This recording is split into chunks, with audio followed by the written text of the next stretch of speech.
Well, I'm back. I was gonna make a quick video because it just struck me. I always come into work very early and I'm studying right now and I have a little music in the background.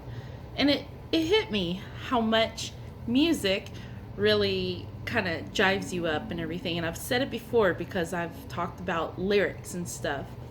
And I think when you listen to like good, wholesome music or something that just really like running music, there's some songs that just make you want to just run for miles. I obviously haven't listened to any of those songs lately. But, anyways, the songs I was listening to this morning was actually a concert. My husband and I went to a King and Country concert.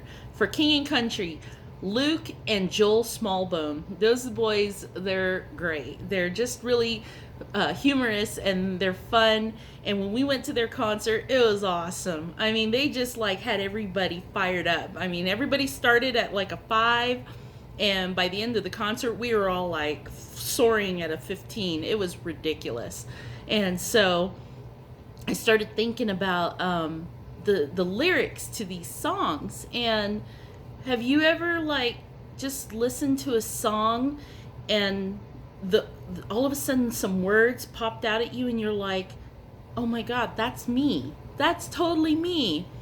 And so there were these songs and I kind of wish like I had heard these songs back when I was 28, 25, just things that I remember.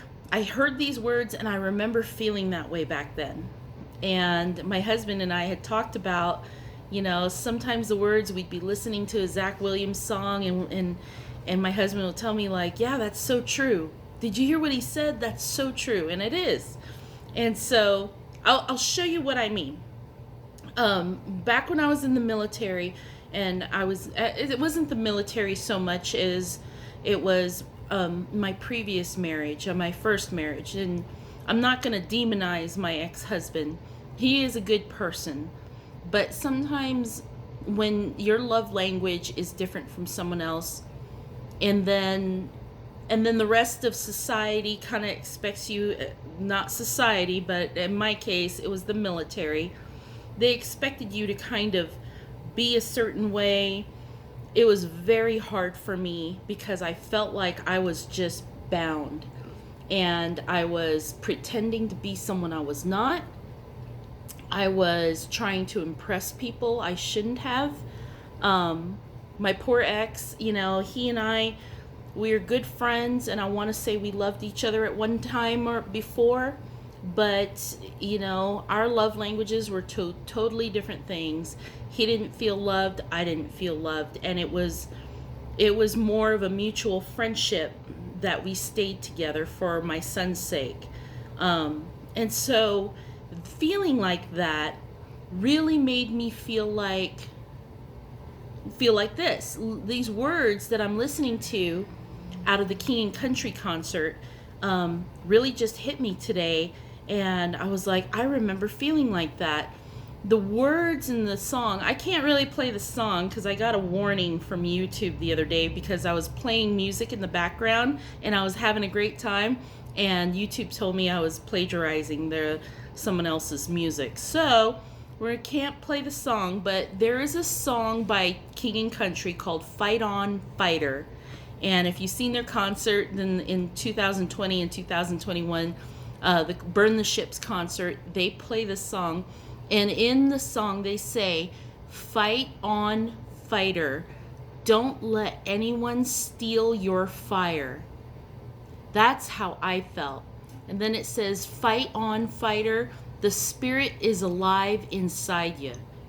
And that's kind of how I felt. Is like I felt like, hey, I'm ready to jive. I'm fired up, and then everybody's like, "You need to tone it down. You need to shut up. You need to, quit being so stupid. Quit being so silly." And it was a hurtful thing to hear, but to live that life where you just want to jump out of your shell and you want to do something and say something, you want to love somebody wholeheartedly, and there's someone there that's telling you, like, you can't say that. You know, my ex was trying to kind of tone his family, and I was trying to make them happy, my in-laws, and I love them too, but geez, you know, these talks, I would dread these talks afterwards, after visiting family. You shouldn't have said this. You shouldn't have done this. I think they didn't like that you said that. And it's like, okay, well, tell the puppet what you'd like to hear beforehand. And it was frustrating. And to see these words that says, don't let anyone steal your fire. Don't let anyone do that. Even if you think they're doing it for your good. I mean, the only time I would say you need to just really hold something back is if it's meant to hurt someone else. But, you know, stronger than you ever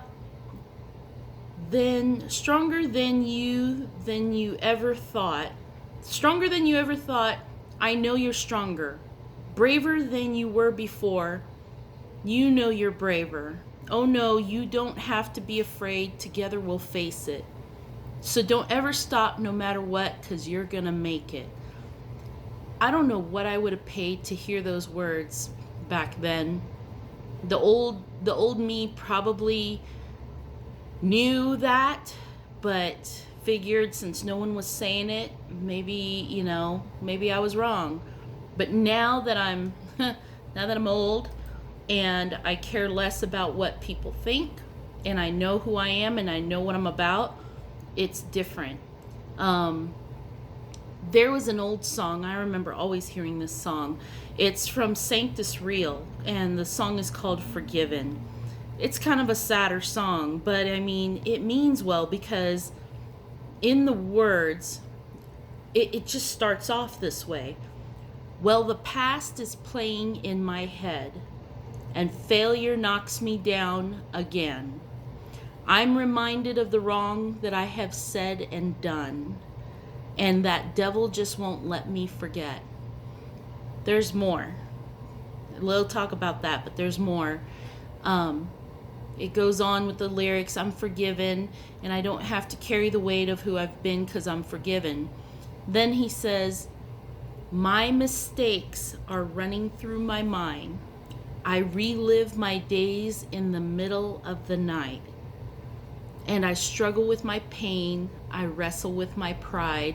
Sometimes I feel alone and I cry. And when I hear those words, I remember for years I would listen to this song. I wouldn't react outwardly, but inwardly it was killing me, because I don't know who else can relate. Until I met my husband, I never knew anybody that could relate to laying awake at night, just thinking about everything that you have said and done throughout the day. What coulda, woulda, shoulda been done differently? What did this person mean? You dwell on the past so much, you lose sleep over it. And speaking of losing sleep, there's one more song. Newer song. Well, not that new. Zach Williams. Big burly dude. Beard. Love that guy. He made a song called Fear is a Liar. If you saw the video, grab the tissues, because it's darn good. It's sad. But it talks about battling fear. And this goes hand in hand with losing sleep at night. He has a long song. He told you you're not good enough. He told you you're not right. He told you you're not strong enough to put up a good fight. There's fighting again. He told you you're not worthy. He told you you're not loved. He told you you're not beautiful and you'll never be enough. That's fear. And that's so freaking true. He is a liar. That's the next line. Fear, he is a liar. And that's the kind of fear and lies that he wants you to dwell on and stay awake all through the night.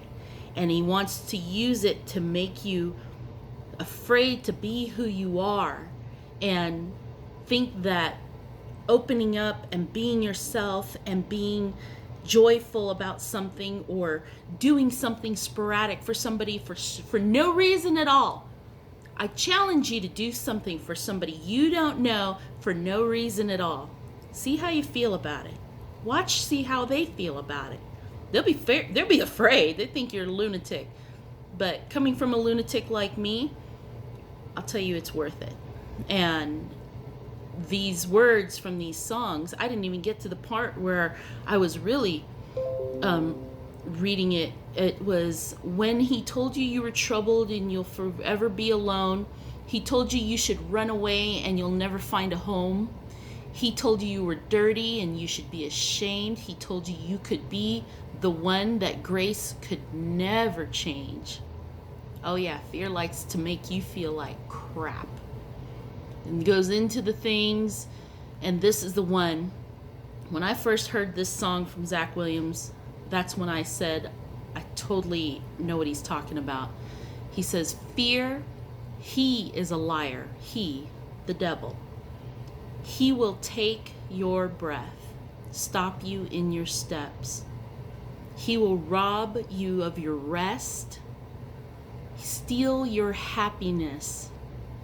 So cast your fear in the fire, because fear, he is a liar. Those words about stopping you in your steps, robbing you of your rest, stealing your happiness, those are the ones that struck me, because that's when I had that moment where I was like, that's me. I've had that happen, and I let it happen. That's the key. We're letting him do it to us. Sometimes, how do you fix it, right? Sometimes when I'm laying there, I consciously catch myself thinking about negative stuff, reliving my days in the middle of the night, right? That's when I consciously stop, and I tell myself, you're doing it again, Shannon. You're doing it right now. And sometimes I'll tell myself, you just need to stop and think about something else, and sometimes that works. Sometimes it doesn't, because then I just go right back to thinking about it. So the other thing I try to do is have a conversation. And if my husband's asleep, my son is asleep, animals are asleep, I have a conversation with my Father. And I speak to him plainly. I don't do Heavenly Father, blessed thou art, and I don't do that. I just stop and say, Dear Lord, my Heavenly Father, most of the time it's Lord. Lord, why can't I stop thinking about this? Is it something you need me to do? Ask questions. Is there something that you're trying to tell me? Or is it something I'm forgetting to do? Am I really dwelling on this because I'm holding this grudge? Or is it something else? Help me out. I don't often ask God for a sign, because, I don't know, to me, it feels like I'm asking the Lord to prove himself to me, and there's no way I have the right to ask that. But I do ask him. A little guidance would be helpful. And if all else fails, I open up the good book. And that's his way of talking back to me. So I'm not trying to be too serious on this video. I had the music open while I was getting ready to study, and these words hit me, and I was like, I wonder if anybody else gets this way. Is it just me? But if you do, share your song with me. What lyrics do you ever pick out from a song and think, that's me? They're talking about me. How do they know? But it just comes to show you're not the only one in this world. You're not alone. We all go through it. And so, thanks for listening. I'm going to go back to studying and listening to more good music. I'm listening to their live concert from Texas, the Burn the Ships concert from King and Country, and it's great. It's worth it. Sorry I couldn't play the music for you, but at least I got to share a little bit with you, and I hope to share more with you soon. So I love you very much. I hope you guys are all loving each other. And as always, stay salty.